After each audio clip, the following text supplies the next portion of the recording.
Well, good afternoon, everybody. It appears to be 12 o'clock, so I will welcome you all to this webinar. Actually, it's my first, and if I push a wrong button, please forgive me. Um, so welcome to J&G Law, Anatomy of a Business Sale. My name's Gary Schuster. I'm a partner here. I think I'm in my 21st year. Yes, I believe it's been 21 years here at J&G. The purpose here is to talk about selling a business. And of course, if you're buying a business, it's just the flip side.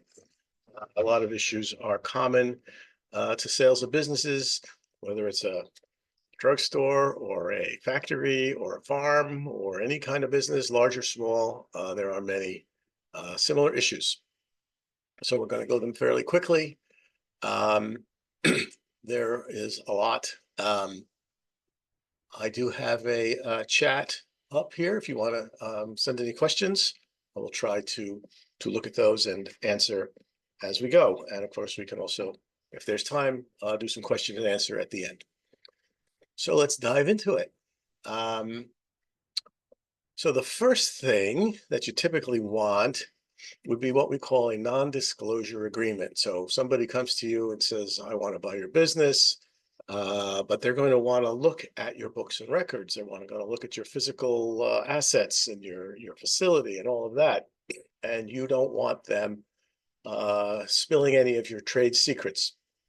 You want them to use the information they obtain only for the purpose of buying the business and for no other purpose. So it's a very good practice to have a non-disclosure agreement before you show anything. They're not terribly long usually, and there can be a variety of different kinds of provisions in it, but you don't want to show anybody your secret sauce before you get an NDA. Next would probably be a letter of intent. It is a short document. Maybe it's only 2 or 3 pages long, and it expresses interest and it gives the major deal points. I want to buy your business. I think I want to pay you $1 million. I'm going to buy these assets. I want you to stay on as an employee for 2 months. It is high-level bullet points. It's good to put these on paper and have a conversation. And if you agree on these bullet points, then you move on to having full contracts. The contracts can be anywhere from 10 pages to, 60, 70 pages. You don't want to go do all that work if you haven't agreed on the basics. So the letter of intent is a way of discussing the basics and coming to agreement on those before you move on to the bigger documents. Now, the point of a letter of intent here is it says it's a non-binding expression of interest. So the letter has to be very clear that neither side has any particular obligation to close or even to negotiate in good faith. There have been lawsuits, court cases that say, well, you did have an obligation to negotiate in good faith. You don't even want to have to do that necessarily in your negotiation. So that's a part of the letter of intent. Another element is usually you have to it's helpful to identify. We haven't agreed on this. We haven't agreed on that. You specify which particular items you have not agreed on. And that shows that you haven't really have a meeting of the minds on all the material terms and conditions, and you don't really have a binding contract. So it's non-binding. So those are some of the little tricks of a letter of intent. So assuming you get past that step, you would move on to a purchase agreement. Now, we have what we call stock deals and asset deals. Sometimes people will buy an entire corporation or an entire limited liability company, and they'll buy all of the equity, they'll buy all of the stock of the corporation, or they will buy all of the membership interest of the limited liability company. So we call that a stock purchase agreement. But very often, a buyer does not want to buy the equity in the company. They would just rather buy the assets of the company. So we call that an asset purchase agreement. And they may buy all the assets, or they may leave some behind.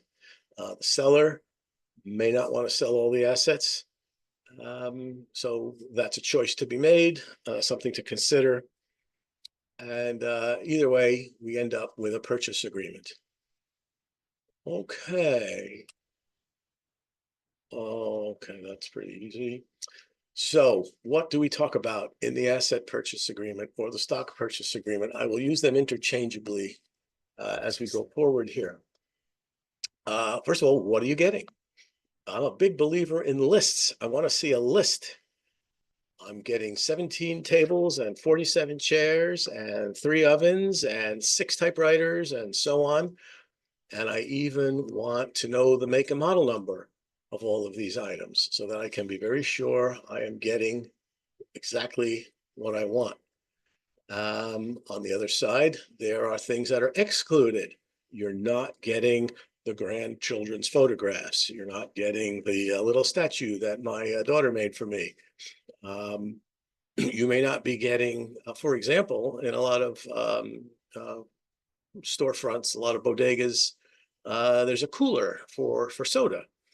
And very often that is provided by the soda company, Coke or Pepsi. They give the store the cooler. So the store owner doesn't own that cooler. It belongs to Coke or Pepsi. So you can't sell that. It's got to be an excluded asset. You may also have things like a lottery terminal or an ATM machine or any number of things. So you have to think carefully about what's excluded just as much as what is included. Assets belonging to others. I just discussed that. Soda cooler. So you identify it in the paperwork. I think Pepsi will let you keep this cooler, but you have to talk to them about it. I can't really give it to you. So you want to be clear about that. Then there are assumed contracts. Some businesses have a lot of contracts. Maybe there's a contract with somebody who does your trash, or you have the internet, or there's somebody who cleans your tablecloths, or you have contracts to do lawn mowing. There could be all sorts of contracts. Some of them may be going to the buyer. Some of them may not be going to the buyer. Every contract needs to be read carefully. It may not be transferable. It might be transferable. You might need permission of the person on the other side to transfer the contract. So we typically want to read them all, attach them all, and understand them, and see how many of these contracts we can transfer and how many we cannot. Okay, what else we got here? The money. Let's talk about the money. People often talk about, the top line of what's the big number? I'm going to give you $1 million. Well, the first question is, how do you pay me? Very commonly, there is a down payment made when you sign the contract. Maybe it's 10% or 5% or what have you. Then there's some more money paid at the closing. It could be the whole balance, or it might be only a part of the balance. And you might have to pay over time using a promissory note. So I'm going to pay you over 3 years. I'm going to pay you every month a certain amount of money, a principal and interest over 3 years or 5 years or whatever term it might be.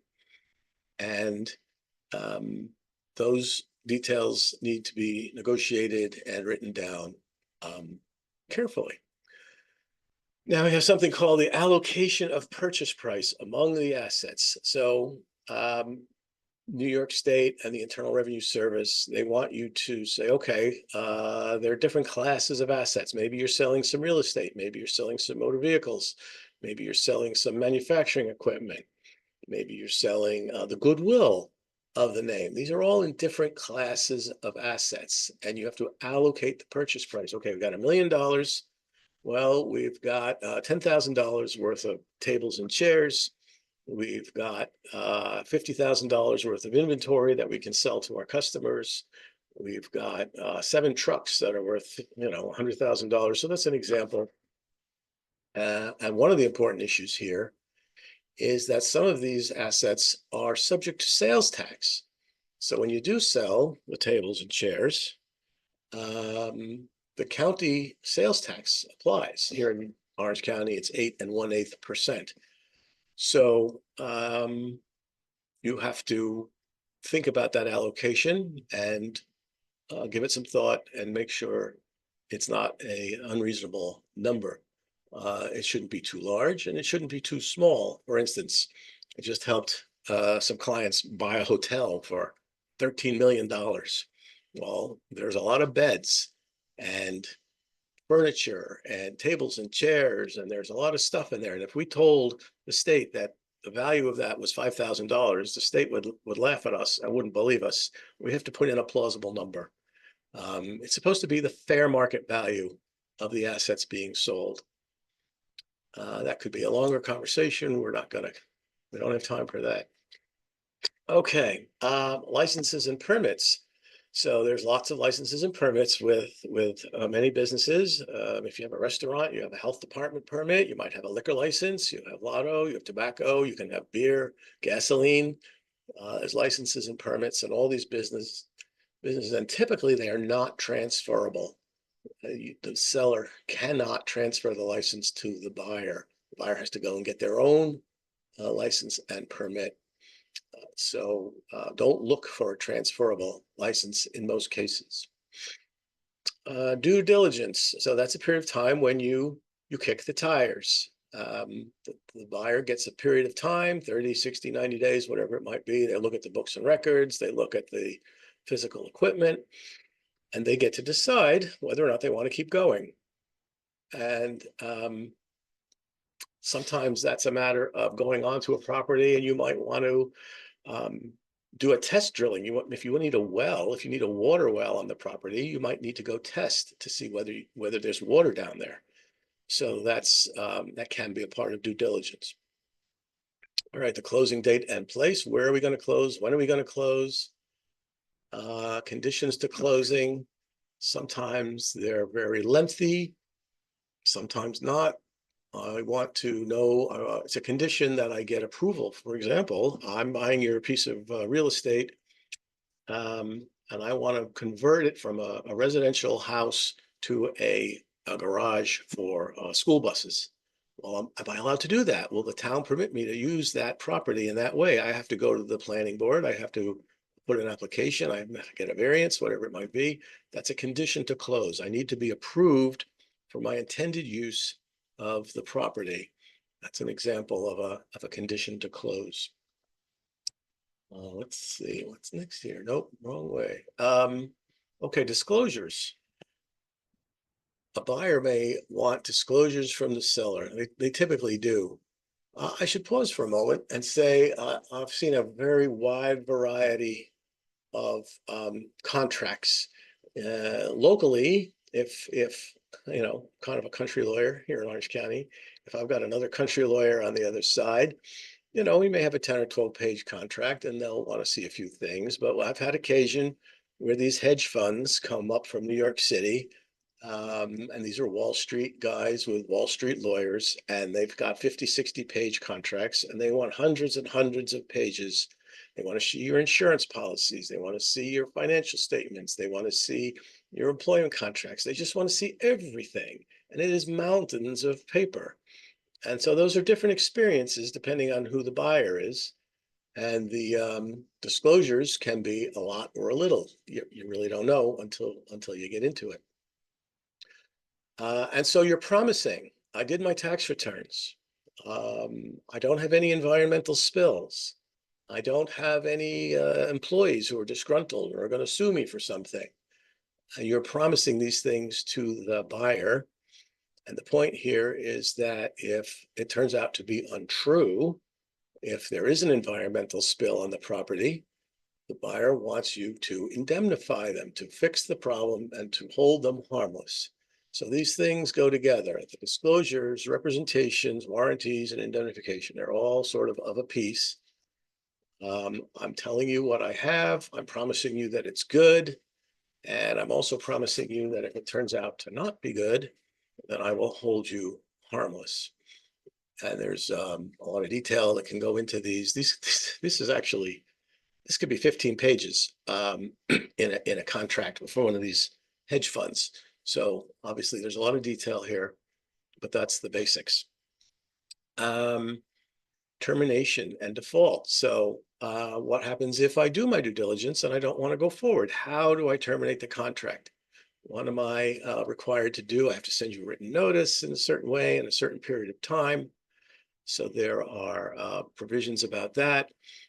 Sometimes I've seen it where there's a person driving the transaction, and the paperwork will say if so and so dies or becomes disabled while this contract is pending, we get to terminate.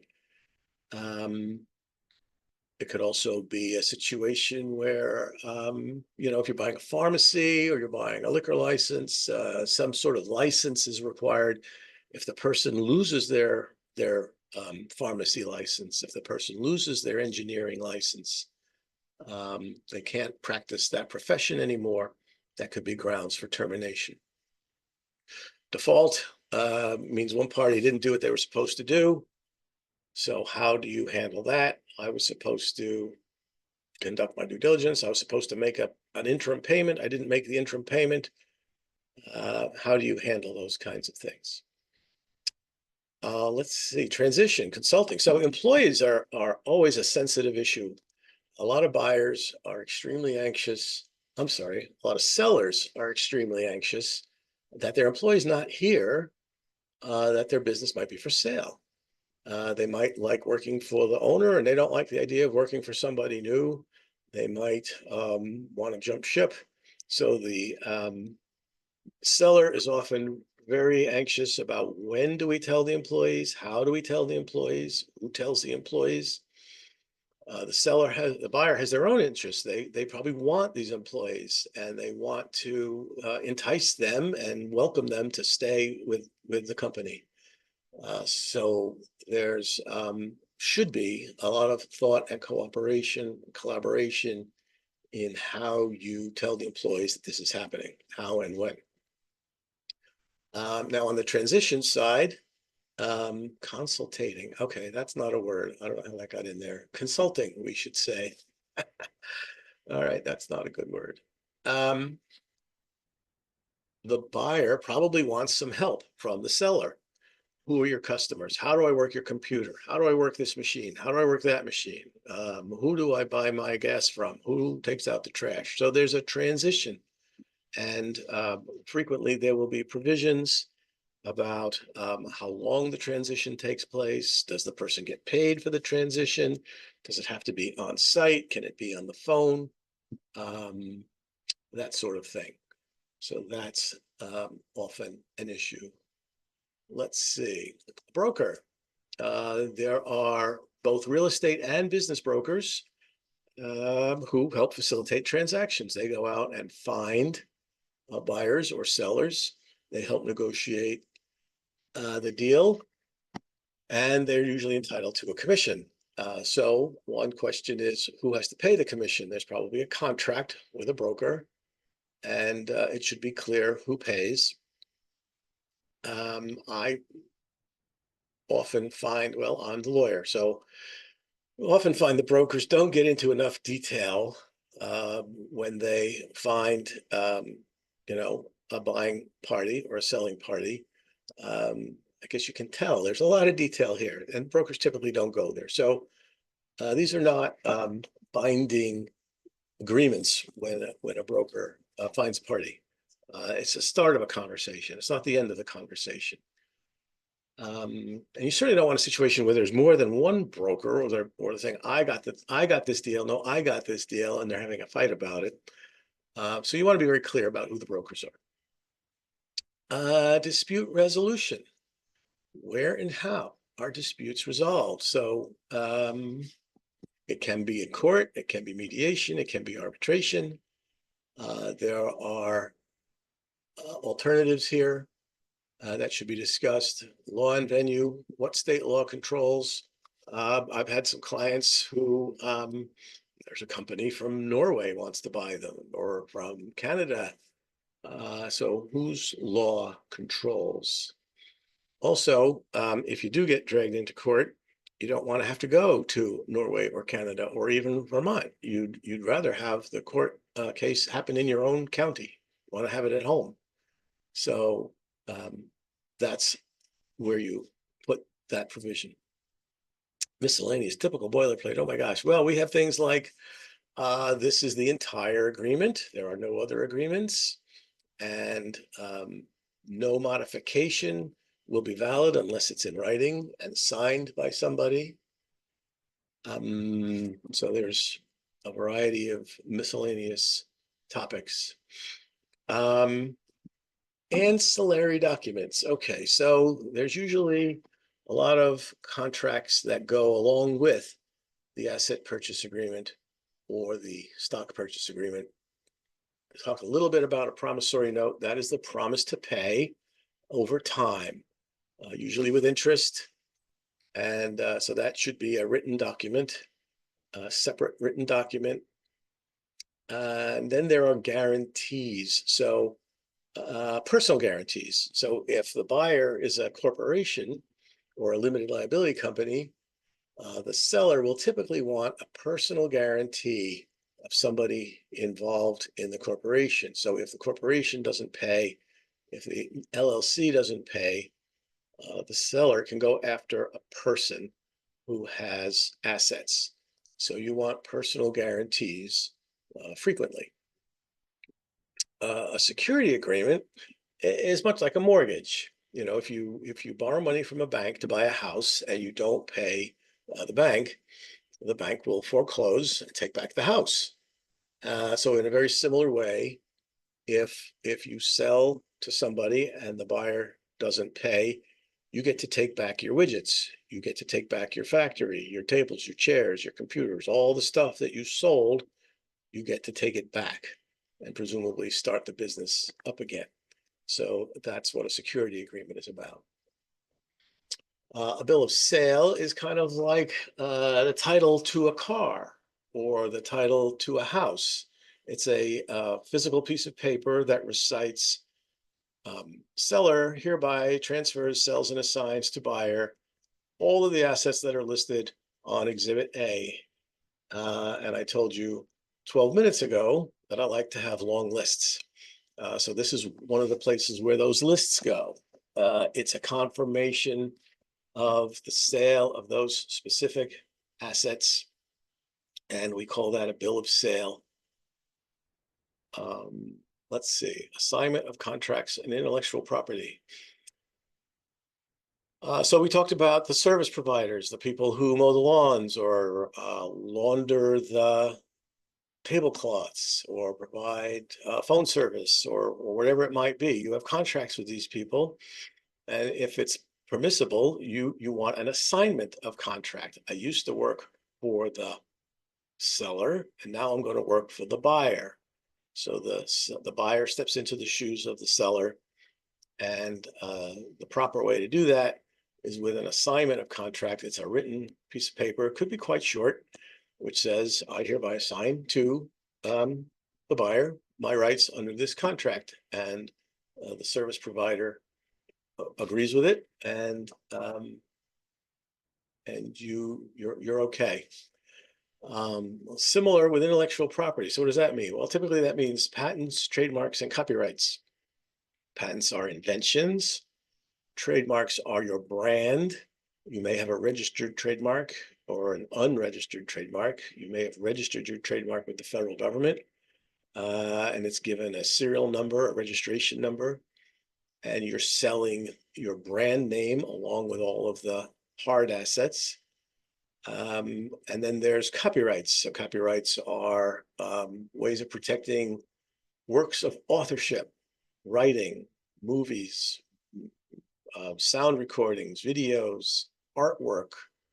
And a business may have a lot of these things. If they do, certainly you want to buy the brand name, most likely. And so there would be a separate piece of paper, kind of like a bill of sale. I hereby sell to you, the buyer, my registered trademark for the name of my company. So we would assign the intellectual property. Same for patents, for inventions, or copyrights. Not every business has these things, but some businesses do. So where you have it, you need to think about it. The lease. If you have a lease, the landlord you need the landlord's permission to change the tenant. So you need to deal with that. We talked about the employment or consulting agreement already, and a non-compete. So very often, a buyer doesn't want the seller to stay in the same business. I'm buying your auto repair store. Well, I don't want you starting another auto repair store within 10 miles of me. I want to have, exclusive rights to this area. So there'll be a non-compete agreement. And it could be a long-term, short-term. It could be a very broad. I don't want you to be in the car business. That's pretty broad. I don't want you to be in the auto repair business in the town of Montgomery for 2 years. That's more narrow. These things are negotiable. And you can assign some value. We talked earlier about allocating the purchase price to different assets. This is one of those assets. A non-compete agreement has a monetary value, and you can assign some value to that. It is not taxable. It's not subject to sales tax. So we like to put a lot of value on that to reduce sales tax. Wow, my 30 minutes is going very quickly. What have I got here? That was the end of my slides. I will be happy to take any questions. I believe I have the question and answer thing up here on my Zoom. I'll also say that when we do these transactions, I pretty much always involve the accountant for the business. They have a lot to say about many of these issues.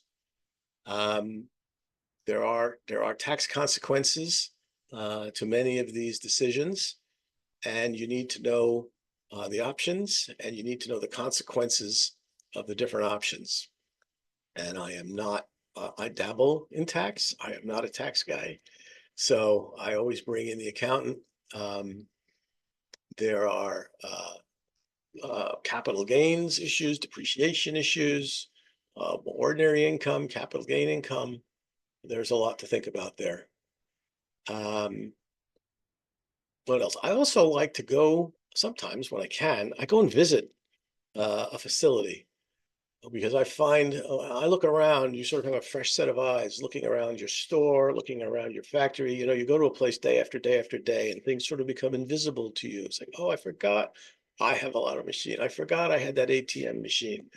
I forgot that this radio here doesn't really belong to me. It belongs to my nephew. So getting some fresh eyes in there to look around and ask questions is useful. I'm not seeing any questions. I can see that I have answered every possible question.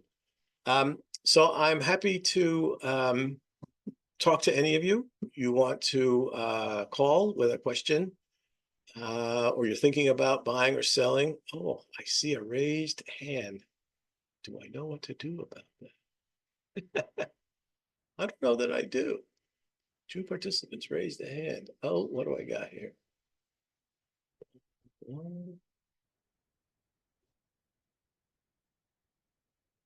There's a raised hand. Oh, here we go. Hi, can you hear me? I do hear you. Okay, hey, thank you so much for your presentation. This has been great. My name is Jem. I'm a real estate broker. I had a question about, so in terms of like with real estate, typically attorneys will just charge a closing fee, which covers all of their services. So for a business transaction, 2 questions. First of all, would it similarly typically just be like a flat rate fee that is negotiated between the client and attorney, determining what the cost will be for your attorney services? And then second of all, um, is it typically 2 attorneys, one representing each side, similar to real estate, with the transfer of ownership of a business, or is there sometimes where one attorney will kind of dual represent both sides? So those are my questions. Thank you. Good questions. I've had them all come up. As I said, there's a big difference. Sometimes you've got hedge fund guys on the other side, and sometimes you've got your attorney from around the corner on the other side. It's a 10-page contract. It's a 70-page contract. So the answer is it's hourly. I can't give a flat fee because I just don't have any idea how much time it's going to take to do the work. It could take hours just to read the first draft that comes from a hedge fund. And then there's all the due diligence. It's just thousands and thousands of documents. So hourly. The second answer is the traditional model is that the buyer and seller have separate attorneys. But it has happened where people come to me and say, I don't want to, we don't want to hire two attorneys. So the answer is that I don't really represent, I'm not advocating for either one of you. I am the scribe. You're going to negotiate your deal. You're going to tell me what you want, and I'm just going to write it down. And I'm not your lawyer, and I'm not your lawyer. I'm not fighting for you. I'm not fighting for you. I'm just writing what you decide, and that can work. I hope that answered the question. Yes, thank you so much. That's perfect. Thank you. I'm seeing we're a little over, so I guess I have to stop, but thank you all very much. Everybody's going to get an email with these slides, and appreciate your attention. Thank you. Bye-bye.